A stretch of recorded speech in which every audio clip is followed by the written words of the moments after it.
11:40 మధ్యలో దగ్గర 100 మంది, చాలామంది 100 మంది పైన తాగి వచ్చి 2 జేసీబీలతో వచ్చి ఇల్లంతా కూల్చేసినారు. మేము లోపల ఉన్నాం, చిన్నపిల్లలం, ఆడవాళ్ళం అందరం ఉన్నాము. అందరినీ బయటికి లాగేసి ఈ కూల్చేయడం జరిగింది. మాకు తిరుపతి వాళ్ళకి వెంకట సుబ్బారెడ్డి అనే వాళ్ళకి తగాదా ఉంది. వాళ్ళకి ఎలాంటి అప్పు కూడా లేము. మేము దౌర్జన్యంగా ఇక్కడ కడపలో లక్ష్మీరెడ్డి అనే వ్యక్తి, తర్వాత ద్వారకనాథరెడ్డి అనే వ్యక్తి, ఇది వాళ్ళ దగ్గర కొన్నిట్టు తప్పుడు డాక్యుమెంట్లు చూపించినారు. అది కూడా పంచాయతీ జరుగుతుంది. ఎమ్మెల్యే వాళ్ళ బంధువులు కూడా మాట్లాడడం జరిగింది. కానీ ఈరోజు అనుకోకుండా వచ్చి మొత్తం ఇల్లంతా కూల్చేసినారు. అంటే ఎంత మేరకు నష్టం ఉంటుంది మీకు? అంచనా వేయలేము ఎంత అనేది. మొత్తం సామాన్లన్నీ అట్లే ఉన్నాయి. ఏ చిన్న వస్తువు కూడా బయట తెచ్చుకోలేకపోయినాం. బండ్లు కానీ A to Z మొత్తం కూల్చేసినారు. కరెంటు కూడా అట్లే ఉంది, సప్లైలో ఉంది. చిన్నపిల్లలు ఉన్నారు, ఆడపిల్లలు ఉన్నారు, ముసలాం ఉంది. ఆయన కూడా ఎంత చెప్పినా కూడా వినకుండా అందరు తాగిండారు. ప్రతి ఒక్కరు తాగిండారు, గంజాయి తాగిండారు. ఎవరు కూడా వినే పరిస్థితులు లేరు. పోలీసు కంప్లైంట్ 100 డైల్ చేసినాము. వాళ్ళు వచ్చే టైంకి 20 నిమిషాల్లో క్లోజ్ చేసేసినారు, అర్ధ గంటలో అంతా. ఇంట్లో మహిళలు ఉన్నా కానీ అందరు ఉన్నారు, అందరిని లాగేసినారు, బయటికి లాగేసినారు, మిస్బిహేవ్ చేసినారు అందరితో. ఫోన్లు కూడా లాక్కున్నారు. ఫోన్ ఎవిడెన్స్ కూడా లేకుండా ఫోన్లు కూడా లాగేసుకున్నారు. ఎవరికి ఫోన్ చేసే పరిస్థితి కూడా లేకుండా పోయింది. మా భార్య ఫోన్ నుంచి 100 డైల్ చేసినాము. ఆమెది కూడా లాక్కునే ప్రయత్నం చేసినారు. ఇంకా అందరు గట్టిగా అరిసే లోపల పరిగెత్తపోయినారు. పోలీసు వాళ్ళు వచ్చినారు. అంత లోపల అందరు పరిగెత్తపోయినారు. ఒక ముగ్గురిని పట్టుకున్నారు. ప్రధానంగా దీని వెనక ఎవరు ఉన్నారండి?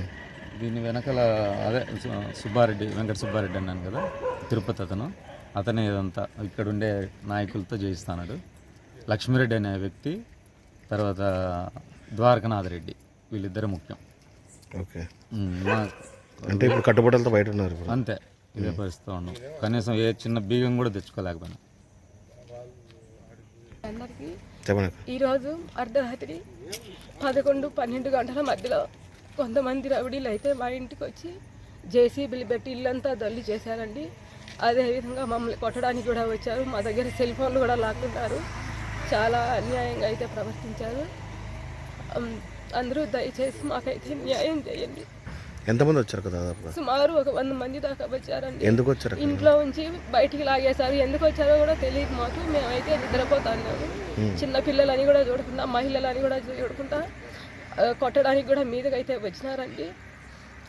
పోలీసులు కంప్లైంట్ చేశారా? పోలీసులకి కంప్లైంట్ అయితే చేశాము. అంత అయిపోయినాక వచ్చారండి వాళ్ళు. వాళ్ళకి అడ్రస్ కూడా చాలా నీట్గా అయితే చెప్పాము. మెయిన్ రోడ్లోనే అని చెప్పాము, రైల్వే స్టేషన్ రూట్లోనే అని చెప్పాము. అయినా కూడా అంతా వెళ్ళిపోయిన తర్వాత వాళ్ళు అయితే వచ్చారు. ఇది ఎవరెవరికి ఈ విషయంలో ఎవరెవరి పాత్ర అయితే, పెద్ద వాళ్ళ పాత్ర అయితే ఉంది. కాబట్టి మాకు కొంచెం దయతలిసి అందరూ మాకు అయితే న్యాయం ఉంది. దీనికి సంబంధించి లక్ష్మి మీరు చెప్పండి. మా ఇల్లు ప్రధానంగా పడగొట్టడానికి కారణం లక్ష్మణ్ రెడ్డి, ద్వారకనాథ్ రెడ్డి వీళ్ళిద్దరే అండి. వీళ్ళిద్దరూ చాలా రోజుల నుంచి అయితే ఇబ్బంది పెడుతూనే ఉన్నారు మమ్మల్ని. పొద్దున కూడా అయితే ఫోన్ చేశారు. మమ్మల్ని అసలు ఇంట్లో నుంచి నిద్రపోతుండే వాళ్ళని లేపను కూడా లేపలేదు. ఆడికి కాంపౌండ్ గోడంతా కూడా పగలగొట్టేసినారు. మమ్మల్ని రాకముందే ఇంకా చేయిలు పట్టుకొని బయటికి లాగేయడము, అన్నీ చాలా ఇరగొట్టేయడం అన్నీ అయితే చేశారు. అన్నీ ఇప్పుడైతే రోడ్ల మీద ఉన్నామండి. మేము బుక్స్ కూడా అన్నీ అసలు మాకైతే ఏం లేవండి. సెల్ ఫోన్లు కూడా అయితే లాక్కోవడం స్టార్ట్ చేసినారు. నాడి రోడ్డు మీద ఈ రోజు అయితే మేము నిలబడి ఉన్నాం. మాకైతే న్యాయం అయితే చెయ్యండి. ఓకే.